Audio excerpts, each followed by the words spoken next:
planeta a través de su puesto de secretaria ejecutiva de la Convención Marco de las Naciones Unidas sobre Cambio Climático. Un hombre grande. Qué título más imposible, ¿verdad? Nadie entiende ni el título ni lo puede pronunciar. No, pero te digo una cosa, pero es así de importante también lo que has estado haciendo, sin duda alguna. Hola, Cristiana. Amelia, muchísimas gracias por esta tan linda invitación. ¿Qué anda haciendo Cristiana por Costa Rica? Bueno, pues yo creí que venía de vacaciones y a ver a mi familia, pero la verdad es que he andado con muchas reuniones muy lindas. Estuve el viernes en Conare, tuvieron todos los rectores la gran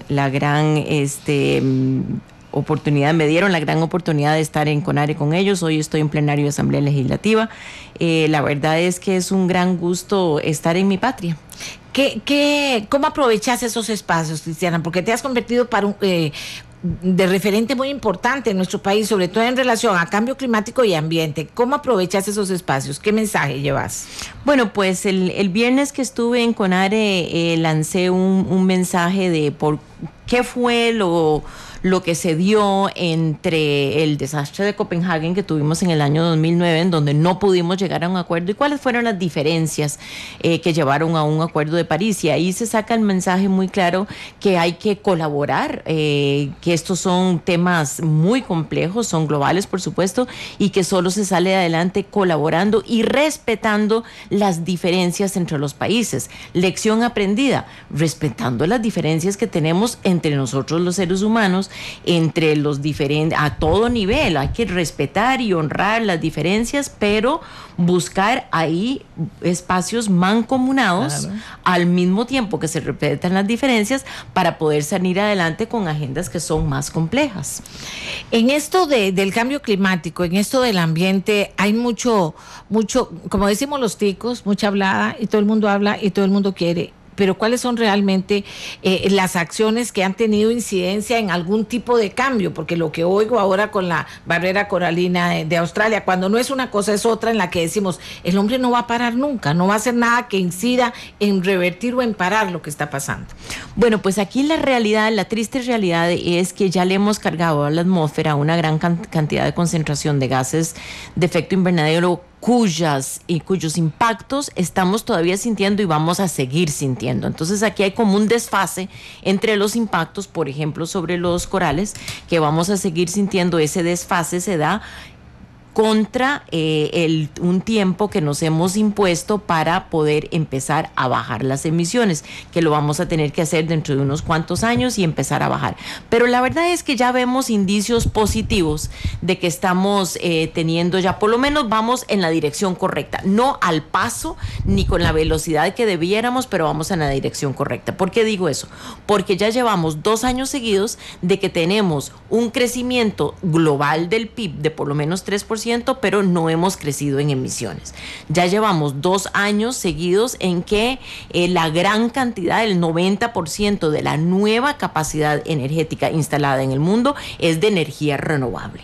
Ya llevamos 2 años en que tenemos más de 300,000 millones de inversión en energía renovable alrededor del mundo. Entonces estamos en una etapa de transición, y por definición cualquier transición es enredada, ¿no? Que no hay ninguna transición que sea lineal y que sea clarita, ¿verdad? O sea, ahí cualquier transición, diría don Pepe, es embarrialada. Y por supuesto que se ven muchos diferentes señalamientos de hacia dónde vamos, pero yo sí tengo la confianza de que la dirección es la correcta. Lo que tenemos que hacer ahora es aligerar y acelerar todos estos esfuerzos que los países han puesto, porque tenemos 189 países, incluyendo Costa Rica, que ya han puesto su plan nacional de cambio climático sobre la mesa. ¿Por qué? Porque les parece que eso los va a beneficiar a ellos nacionalmente. Entonces, haciendo caso al bienestar nacional, pues ahí esos planes yo pienso que van a ir saliendo adelante. ¿Cómo lo lograste? ¿Cómo lograste que tanta gente terminara poniéndose de acuerdo cuando no había esperanza en el mundo? Ya habíamos perdido la fe de que alguna de esas cumbres pudiera tener efectos de consensos tan importantes, por lo menos. Bueno, yo creo que lo primero, ejercitando algo con lo cual no nací, que es paciencia. porque la verdad es que esto ha sido un trabajo de hormiguita de muchos años y de mucha gente, de miles de personas. Entonces, paciencia número 1. Segundo, abriéndole la puerta al diálogo. Esto no podía seguir siendo un diálogo nada más entre 196 países y 196 gobiernos nacionales. Esto tenía que ser un diálogo con todos los sectores, con el sector privado, con el sector financiero, con el sector de salud y con el sector ONG. Es abrir la puerta del diálogo para que todo el mundo pudiera participar y contribuir con sus ideas, con sus sugerencias. Fue una buena parte de la transformación. Y luego yo creo que lo más importante fue que los países, los gobiernos, los sectores productivos, el sector privado llegó a a entender que esto por supuesto que es un esfuerzo global y que lo tenemos que hacer porque no tenemos ninguna otra opción, pero que no tenían que escoger entre sacrificarse por una meta global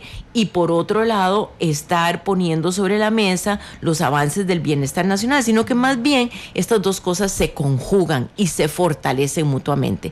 Y yo creo que llegar a entender que los beneficios nacionales y los beneficios globales no se contradicen, sino que son mutuamente beneficiosos, fue la gran transformación que se dio a lo largo de 6 años.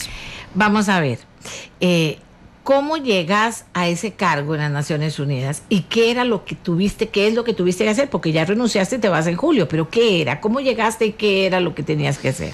Bueno, llegué un poco a brincos y saltos y empujones, digo yo, porque yo estaba participando como parte de la delegación de Costa Rica en la famosa conferencia del 2009 de Copenhague, donde tuvimos un fracaso tan rotundo. Y saliendo de ahí fue el mismo gobierno de Costa Rica el que propuso que como se iba el entonces secretario ejecutivo, que a lo mejor Costa Rica debería proponer una candidatura.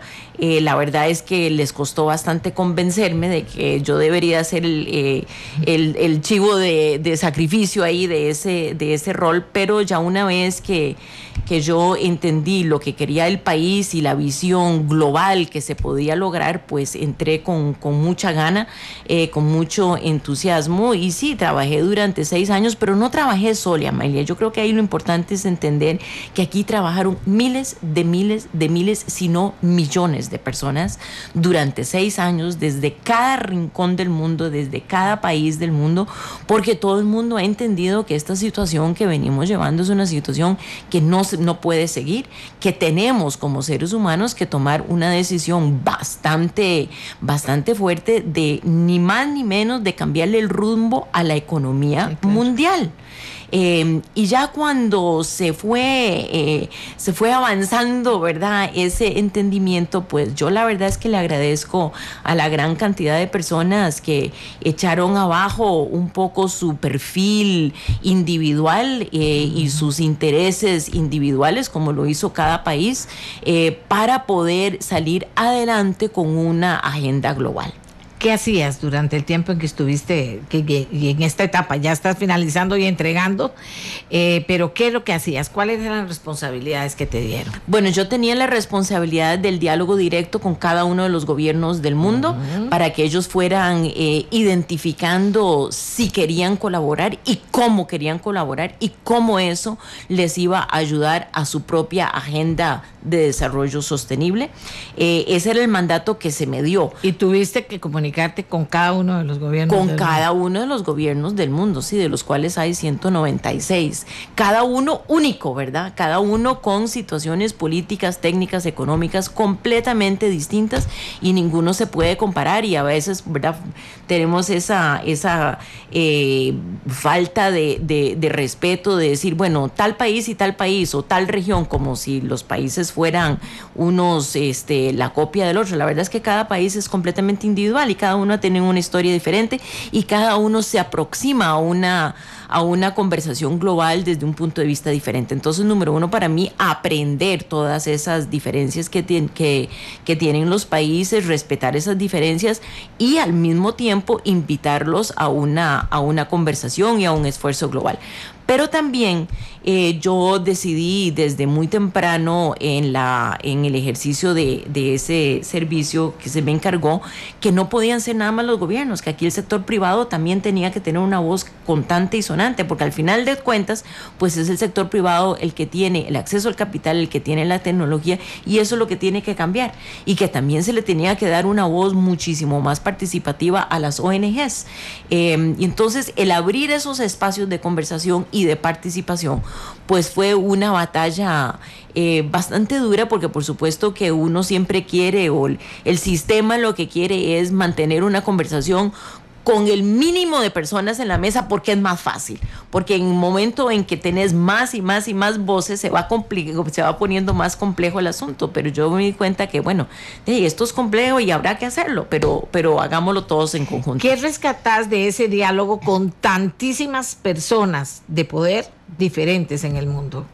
¿Qué rescatás de esos diálogos? Porque si vos tenías que prepararte para ir a cada uno donde pensaban diferentes culturas, diferentes grados de poder, diferentes, como lo acabas de decir. Economías, diferentes recursos naturales. Sí, no, todas esas diferencias. Bueno, ¿qué rescato yo? Yo rescato, Amelia, que en el fondo, todos los seres humanos tenemos algo en común. Y es, independientemente de nuestras diferencias, gracias a Dios, las lindas diferencias, pero la verdad es que tenemos en común que cuando estamos siendo enfrentados con dos rutas, una de la cual es evidentemente nociva para nuestros hijos, para el futuro de nuestra patria, para el futuro del planeta, y otra ruta que es evidentemente positiva, que al final de cuentas, aunque el escoger la ruta positiva sea complicada y no sepamos exactamente cómo vamos a dar esos pasos, porque esa ruta hay que irla inventando, ¿verdad? Como decía el poeta, hacemos camino al andar. Pero enfrentado con esas dos realidades, los seres humanos escogemos lo correcto. Y eso se está viendo en cambio climático, lo hemos visto con la esclavitud, lo hemos visto con los derechos de las mujeres, que vamos caminando, no hemos terminado esa batalla, pero ahí vamos caminando en la dirección correcta, vamos caminando en la dirección correcta con esclavitud, vamos caminando en la dirección correcta con todos los derechos humanos. O sea, en todas las batallas grandes de la historia de la humanidad, hemos hecho poco a poco definitivamente, y bueno, los que nacemos con impaciencia quisiéramos por supuesto que esos pasos se dieran mucho más rápidamente, pero vamos mejorando la humanidad. Y yo sé que es difícil saber eso porque bueno, noticias que tenemos a diario casi todas son negativas, pero si uno lo ve desde cierta distancia, vamos viendo que sí, que estamos mejorando la humanidad. Cristiana, usted fue la hija de papi, de papá. Pues somos 6 los hijos. Ajá. Sí. Porque siempre me ha llamado la atención que usted tiene muy presente mencionar a don Pepe, ¿verdad? No como mi papá, sino como a don Pepe. ¿De dónde ha sacado toda esa inspiración? ¿Cómo usted se compromete con el tema del ambiente? Sí, bueno, yo tengo muy presente a mi papá o a don Pepe. La verdad es que con quien converso más es con él, con la gran virtud de que ahora, por supuesto, el gran beneficio es que no me contradice mucho, ¿verdad? Porque antes sí me contradecía más. Cuando era chiquita te contradecía. Sí. Pero sí, yo converso mucho con él porque yo veo que el anhelo de don Pepe, la aspiración, el compromiso de don Pepe de luchar por el bienestar de la gran mayoría, de luchar siempre por proteger a los más vulnerables, es exactamente lo que yo y muchísimas otras personas están haciendo a nivel global. La verdad es que estamos en la misma tarea. Estamos en la misma tarea de luchar por el bienestar de la gran mayoría y sobre todo por el bienestar de los que están más abajo y que han tenido menos oportunidades. Porque de eso es lo que se trata el cambio climático, es de proteger especialmente a las poblaciones más vulnerables que se ven más impactadas. Y entonces, pues yo tengo eso en común con él y por eso le pido guía. Hoy en Costa Rica, el MINAE y el presidente de la República te entregan el Premio Nacional Ambiental Guayacán. Qué bonito. Guayacán, ¿no? Mi padre. Eso te lo puse ahí. Guayacán. ¿Qué sentís cuando Costa Rica valora tanto lo que estás haciendo? No solo en el mundo, que ha sido valorada en el mundo, eso decirte. Inclusive se ha mencionado por qué Cristiana Figueres, después de todos esos esfuerzos que hizo, no se le da el premio Nobel, se ha dicho. Es la verdad, lo voy a decir. ¿Qué sentís cuando recibís aquí en Costa Rica, que cuesta tanto, que cuando un tico triunfa sea reconocido, ¿verdad? Ha sido reconocida, ¿verdad? ¿Qué sentís? Bueno, por supuesto que muchísimo agradecimiento, pero Amelia, esto es un reconocimiento al trabajo del país, ¿verdad? Aquí yo les contaba a los amigos en CONARE que Costa Rica tiene una tradición que nos precede hasta vos y a mí, que ya estamos grandecitas, ¿verdad?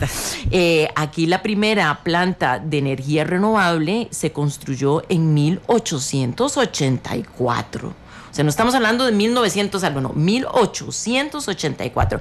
Aquí Costa Rica ha venido desde hace muchísimos años con una visión país, con muchísimo respeto por la naturaleza, con muchísimo respeto por nuestros recursos naturales. Por supuesto que hemos hecho atrocidades también, pero relativo a los otros países es que no es cualquier país que se da el lujo de poder producir electricidad 285 días seguidos con solo energía renovable. Eso hizo un alboroto mundial porque es Costa Rica única la que puede hacer eso. No es cualquiera el que tenga el tipo de producción, de protección por nuestras áreas protegidas, por nuestros parques nacionales, y no es cualquier país el que recupera la cobertura forestal hasta un 52%. La verdad es que es un país milagroso, ¿verdad? Don Pepe decía, Costa Rica no es un país, es una finca experimental. Y gracias a Dios, ¿verdad? Es una finquita experimental, es una finquita porque somos un país tan pequeño, y es una finca experimental porque tenemos el coraje, tenemos el valor de decir, bueno, no sabemos exactamente cómo vamos a llegar a esta meta, pero eso no nos impide poner una meta y empezar a inventar a ver cómo vamos a llegar a esa meta. La meta en este momento de este país es llegar a la carbono neutralidad para el 2021, sumamente difícil. Y si ven los números, hay algunos que dirán imposible. Bueno, pero veamos cómo son los hechos. Costa Rica dijo en el año 2009 que quería ser carbono neutral, y hoy por hoy el Acuerdo de París pone en un acuerdo que va a ser legalmente vinculante para el mundo entero, que el mundo entero tiene que llegar a ser carbono neutral. Entonces dígame usted si Costa Rica no es una inspiración para el mundo. Estuviste en el mundo, conectada con todo el mundo. Ahí has estado, ese es tu trabajo, que dicha que así lo percibía, y así cuando me decís lo veo muy bien. Secretaría General de las Naciones Unidas, se menciona fuertemente a Cristiana Figueres. ¿Cómo lo ves? Bueno, Amelia, don Pepe también decía que la única manera de hacer las cosas es haciéndolas, y yo no he terminado de hacer lo que tenía que hacer, porque el Acuerdo de París, por supuesto, es un gran logro para la humanidad, pero todavía me faltan unos cuantos meses de fortalecer una institución que he venido fortaleciendo durante 6 años, pero que todavía le faltan unos empujoncitos, y yo quisiera poderle entregar esta fantástica institución que he tenido el gran honor de dirigir durante 6 años en las mejores condiciones posibles, porque esto va a ser una batalla muy, muy grande, y yo quiero que el mundo entero pueda tener el apoyo máximo de la única institución en el mundo que se dedica a esto 100% de su tiempo. Bueno. Entonces ahí estoy en el fortalecimiento institucional hasta el 7 de julio. Bueno, pero resulta que se está hablando de una mujer para la Secretaría General de las Naciones Unidas. Es una realidad, y en justicia debería ser. El impacto de tu trabajo en las Naciones Unidas y con el mundo fue grande. O sea, por eso se menciona tu nombre, y se menciona tu nombre por parte de muchas, aunque don Pepe haya dicho, primero termine una cosa, pues comience. Exactamente, y hay que ponerle atención, sí. Porque a mí me habla todos los días, Amelia. Y después empiece otra. Tu idea es seguir en las Naciones Unidas. No. ¿Ves eso como una opción? ¿Qué ves a futuro después de haber hecho ese esfuerzo, de tener los contactos que tenés, de haber demostrado el empuje, y una cosa muy importante, una fortaleza que significa aunar criterios, lograr acuerdos y comenzar a caminar? Sí. No, sinceramente, Amelia, yo no tengo eso en los planes. Sí tengo que decir que Costa Rica, otra vez nuestro país maravilloso, ha venido llevando 2 batallas en el seno de Naciones Unidas, y ambas batallas yo estoy enteramente de acuerdo. Número 1, que ya es hora de que sea mujer, ya llevamos 70 años de Naciones Unidas, 8 secretarios generales, y hay mujeres maravillosas en el mundo. Entonces, definitivamente yo comparto que ya es hora de que sea mujer. La otra batalla muy interesante que está llevando Costa Rica adelante en el seno de las Naciones Unidas, es que se cambie la tradición, la práctica y el reglamento que existe, que los secretarios generales de Naciones Unidas ejercen un término de 5 años y son luego reelegibles un segundo término de 2 años. Costa Rica ha estado argumentando, junto con un creciente número de otros países que la apoyan, que eso no es saludable para la institución, que deberíamos de tener un término nada más porque eso le da más independencia a la institución y no está pensando que, bueno, que tengo que hacer esto o tengo que hacer el otro, tengo que dar estos favores para volver a ser reelecto dentro de 5 años. Entonces, el saber que uno entra con el chaleco blanco, que va de una vez a hacer lo que hay que hacer y hacer la mejor labor posible, y luego entrarán otras personas. Eso a mí me parece muy saludable. Eso habrá que cambiarlo por decisión de la Asamblea General de Naciones Unidas, pero Costa Rica está dando una batalla ahí muy importante. Habiendo dicho todo eso, yo creo que hay muchas mujeres que ya están ahí, que están de hay otra costarricense, dicen que está Rebeca Greenspan, está ahí. Hay una mexicana, Alicia Bárcena, hay una argentina, Susana Malcorra, está la ministra de Relaciones Exteriores de Colombia, la señora Holguín. O sea, la verdad es que solo de nuestra región hay mujeres maravillosas, y por supuesto no somos la única región. Aquí hay que acordarse que si se siguiera la rotación geográfica, esto le corresponde a los países de Europa del Este, y ahí también hay varias mujeres que están de precandidatas, así es que vamos a ver. Vamos a ver. ¿Cómo era Cristiana Figueres de chiquitilla? Decís que sos impaciente. Sí, bueno, impaciente, testaruda. Testaruda. Desde chiquitilla, ¿cómo era Cristiana?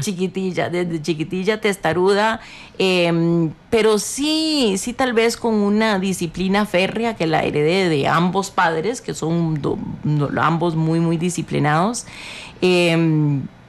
Bueno, con mucho apego al servicio, ¿verdad? Yo creo que de ambos padres, tanto don Pepe como doña Karen, nos enseñaron que las oportunidades que tuvimos nosotros, que nos la dio una educación maravillosa, esas oportunidades pues hay que volcarlas al servicio de la humanidad, sea a nivel nacional, a nivel internacional, a nivel global. Cada uno busque su nivel, pero entréguese al servicio de la humanidad, y yo eso les agradezco mucho, ¿verdad? Yo eso les agradezco y estoy infinitamente agradecida que he logrado comunicarle lo mismo a mis hijas, que también están volcadas al servicio. Así es que ahí vamos, una generación tras la otra. Ahora, ¿cómo eras en la escuela y en el colegio? ¿Cómo te recuerdan y cómo te recordás vos? Porque a veces lo recuerdan uno de una manera y uno se recuerda con A mí me recuerdan de aburrida, porque yo estudiaba, no me portaba mal. O sea, ahí José María y yo éramos los bien portados, que estudiábamos. Mariano y Kirsten, mis hermanos menores, eran los más traviesos, los más rebeldes. Éramos como la pareja de los bien portados y la pareja de los mal portados. Claro, yo siempre volviendo a ver lo que hacían Kirsten y Mariano, muerta de la envidia, porque ellos gozaban mil más que nosotros, que éramos demasiado aburridos. Y después seguiste, ¿por qué camino te dirigiste? Después te casaste, tuviste familia. Sí, bueno, yo escogí la profesión de antropología, en parte por mi enamoramiento con las poblaciones indígenas en Costa Rica, las cuales conocí, con las cuales conviví de joven. Estudié antropología, y luego, bueno, tuve muchas oportunidades lindas de servirle al país desde el Ministerio de Planificación, desde el Ministerio de Agricultura, desde el Ministerio de Relaciones Exteriores. En todos esos ministerios estuve, lo cual para mí siempre fue un honor y una gran lección en cada uno de ellos. Y luego, bueno, cuando me fui para Estados Unidos por culpa de mi marido, porque me llevó para allá. ¿Te casaste con un alemán que se fue a trabajar al Banco Mundial, y entonces nos fuimos para Estados Unidos, y ahí con 2 hijas prácticamente recién nacidas, ahí la verdad es que me cambió la vida, porque cuando uno es madre, de repente empezás a pensar, bueno, ¿y cuál es el futuro que le espera a mis hijos? Y ahí fue donde me cambió la vida, porque ahí muchas cosas sucedieron al mismo tiempo. Se murió mi padre en ese año en donde yo estaba llegando a Estados Unidos. Y yo empecé a pensar en lo que mi padre me había entregado a mí, lo que yo le estoy entregando a mis hijas pequeñas. Y me di cuenta en ese momento que en 1989, porque ahí estamos hablando del 89 y del 90, se desapareció una especie endémica en Costa Rica. La ranita dorada era una especie endémica en Monteverde que solo existía ahí y en ningún otro país del mundo. Y esa ranita se desapareció. O sea, yo vi desaparecer una especie, no estamos hablando de un animal, una especie, ¿verdad? Y a mí eso me impactó muchísimo porque yo dije, no es posible que yo le estoy entregando a mis hijas un planeta disminuido. Y yo empecé a averiguar y ahí los científicos estaban empezando a ver qué era la cosa y bueno, que tuvieron una enfermedad en su piel porque los anfibios son sumamente delicados en su piel, y que esa enfermedad, que es como un hongo por así decirlo, pudo haber venido por el incremento en la temperatura de la superficie.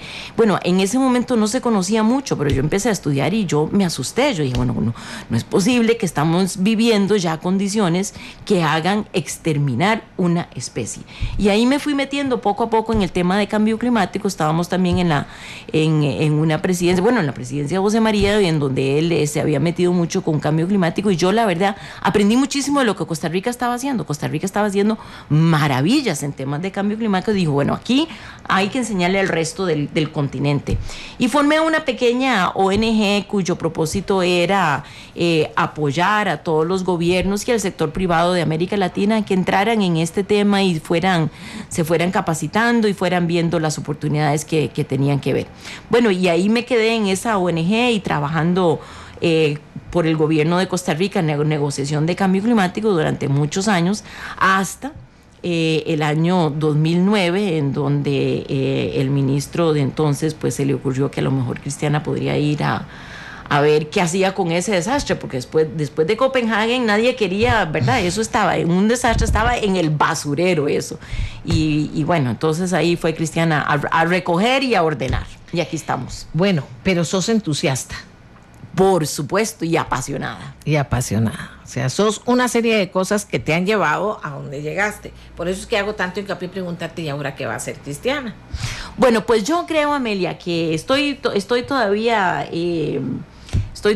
en ese diseño, pero creo que voy a conformar un nuevo proyecto de vida, de tal vez los próximos 5 años, porque estoy convencida de que tenemos que llegar al pico de emisiones mundial en estos 5 años y bajar. Y ese compromiso no está en el Acuerdo de París porque hubiera sido imposible. Pero nosotros sabemos que si queremos proteger a las poblaciones más vulnerables, a las islas que están a 1, 2 o 3 centímetros del nivel del mar, a la población que está en el subsahara, incluso, al Guanacaste, que está ya con unas sequías tremendas, para no irnos muy lejos geográficamente acá, pues nosotros todo lo que dice el Acuerdo País está muy bien, pero hay que acelerarlo. Entonces yo voy aquí a montar un proyecto de vida con muchas otras personas alrededor del mundo que quieren acelerar a lo que nos hemos comprometido. Vamos a ver cómo nos va. ¿Por qué te va a ir mal si es una necesidad además? Así es. Y es que lo planteas muy bien, o sea, no hay opción. No hay opción. No hay opción. Se logró. ¿Qué fue lo más importante que se logró en el país y qué fue lo que quedó debiendo París? Yo creo que lo más importante, fueron 3 cosas muy importantes. Reconocer que cada uno de los países ya está haciendo algo y lo está haciendo por su bienestar nacional, número 1. Número 2, establecer una trecha, una ruta en donde cada uno de esos esfuerzos se ve como el piso, pero no el techo, y la expectativa de que cada 5 años se van a mejorar los esfuerzos. Y número 3, el establecer como meta global dentro de 35 años a llegar a la carbono neutralidad. Ejemplo excelente de Costa Rica. El haber metido una meta de carbono neutralidad para el mundo entero, Amelia, no fue nada menos que un milagro, ¿verdad? Ni un milagro. Porque pensemos en la gran cantidad de economías del mundo que dependen todavía en gran parte de la exportación de combustibles fósiles. Claro. Y que para ellos llegar a una carbono neutralidad es 1000 veces más difícil que para Costa Rica. Entonces, que hubiera existido unanimidad de de 196 países para llegar para decir que vamos hacia una carbono neutralidad, es una maravilla. ¿Qué se quedó? Se quedó pendiente el tiempo de urgencia, ¿verdad? Porque establecimos una meta para dentro de 35 años. Mejor hubiera sido, digamos, en un escenario completamente idealista, poner una meta muchísimo más cercana a nosotros. Pero eso hubiera roto la unanimidad, entonces había que sacar por lo menos el marco institucional, internacional, que nos permite corregir la ruta. Pero eso es una enseñanza. Por ejemplo, aquí que nunca llegamos a un consenso de nada, o sea, no tenemos que ganarlo todo. No, y nunca se puede ganar todo. Y no se puede. Nunca se puede ganar todo. O sea, ahí hay que entender que en cualquier negociación, sea entre dos personas, o sea, entre 196 países, da lo mismo, nadie nunca puede salir con el 100% de lo que necesita o de lo que quiere, porque así no son las negociaciones. Cada persona o cada país tiene que salir con algo ventajoso, pero también tiene que mostrar flexibilidad con respecto a las otras personas o a los otros países que están en la mesa de negociación. Y ahí el arte y la magia es buscar ese espacio mancomunado en donde todos salen diciendo, bueno, no salí con todo lo que quería, pero por lo menos saqué esto y esto es importante para mí. Y luego regresaremos a la mesa a seguir trabajando. Y además, salir con un sentimiento de colaboración, salir con un sentimiento de que no saqué todo lo que yo quería, pero como todos sacamos algo en conjunto, eso es tan o más importante que lo que yo saqué personalmente. Señores en Costa Rica, hablar ahora de política, la palabra se ha semantizado mucho, ya la gente no, para mí política casi que es todo, ¿verdad? Pero te gusta la política, has nacido y vivido y seguís alrededor de políticos, ¿te gusta la política? Pues sí me gusta a nivel internacional, ¿verdad? Yo nunca me metería en política nacional, ahí hay muchos que lo están haciendo y gracias que tienen el valor por hacerlo, porque es una labor sumamente difícil. Política, digamos, con una P grande, ¿verdad? Uh-huh. Con una P grande, por supuesto, que todo lo que son negociaciones internacionales al final se dan dentro del espacio de política. Y si bien es cierto que todo lo que tiene que ver con cambio climático es profundamente técnico y legal, y hay que entender todo eso, pero al final de cuentas esto se trata de una negociación y de un espacio político. Dice doña Amelia, pregúntele a doña Cristiana sobre la amenaza del metano. Bueno, el metano es uno de los gases de efecto invernadero que están siendo regulados por la Convención y es sumamente nocivo, mucho más nocivo que el dióxido de carbono. Metano se da cuando se escapa, por ejemplo, de los desechos, del manejo de desechos sólidos que no manejamos bien, que no lo techamos, y es un crimen, ¿verdad? Porque techando todo lo que son los manejos sólidos podemos captar el metano, quemarlo y producir energía. Metano también tenemos en algunas, bueno, en otros países, gracias a Dios en Costa Rica no, en algunos escapes en las exploraciones de combustibles fósil, también tenemos metano en muchas de las actividades agrícolas, y todo eso está siendo cuantificado y hay prácticas ya, hay metodologías por bajar el metano en todos esos puntos de producción. Un gas sumamente nocivo. Viniste y ya te vas. Lastimosamente. ¿Te gusta mucho Costa Rica cuando estás afuera? ¿Te hace falta? La verdad es que sí. Siento este arraigo que sentimos todos acá. He disfrutado estos pocos días que he estado acá y bueno, ya que después de julio no voy a tener una vida tan completamente loca, espero poder venir más a menudo.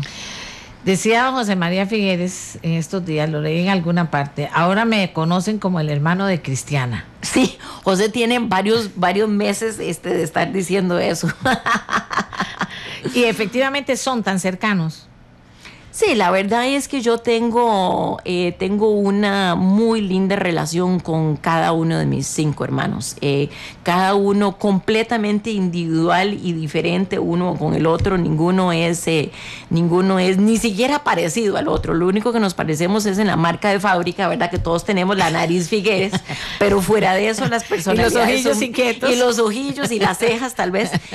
Pero la verdad es que fuera la marca de fábrica todos somos muy diferentes. Gracias a Dios, ¿verdad? Me parece muy lindo tener relaciones cercanas con cada uno de mis hermanos y yo sigo aprendiendo de cada uno de ellos. Ahora, dentro del Partido Liberación Nacional, ahora arranca don José María con una campaña. ¿Participas en temas liberacionistas de partido con don José María? No participo en ningún tema de política nacional. En ninguno. ¿Estás resfriada? No, estoy abocada a mi trabajo. Nada más. El sábado, yo siempre que me encuentro chiquitas, mira, estas son Ariana y Daniela, yo me saco una foto con ellas porque llegaron a decirme que ellas oyen el programa todo el día. Cosa más divina. Porque van con el papá o con la mamá en el carro. Ariana y Daniela. Entonces yo me saco una foto con ellas porque siempre les agradezco. Muchos chiquitos llegan y me dicen eso. Entonces, pensando en eso... ¿Qué niños tan educados? Muy bellos. Y dice que son promedio 1, dijo la mamá, que son primer promedio en la escuela.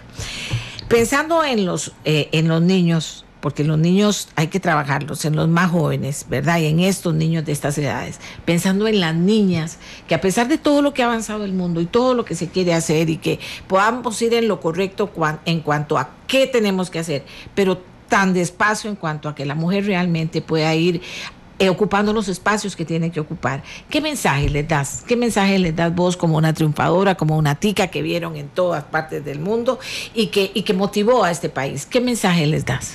¿A las niñas o a los niños en general? Si querés los dividís.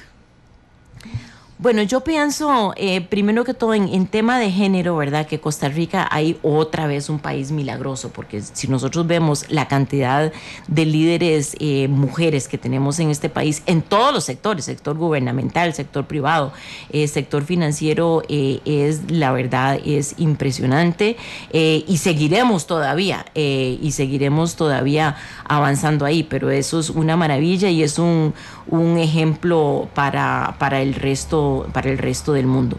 Con respecto a las próximas generaciones, Amelia, vieras que a mí se me parte el corazón, ¿verdad? Porque yo veo que este problema tan grande que hemos causado, nuestra generación, la tuya y la mía, tuvo que ir aprendiendo esto. La generación previa ni siquiera se había dado cuenta del tortón.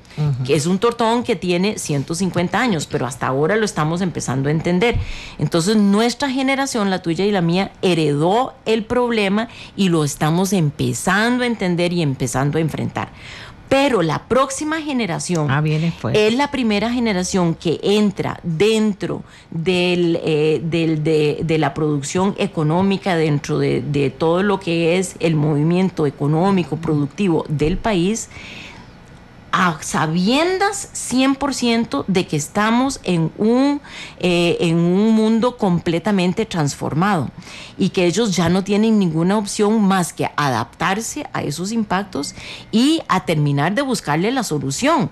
Es que ellos son los primeros que entran ya completamente marcados por el cambio climático y sabiéndolo.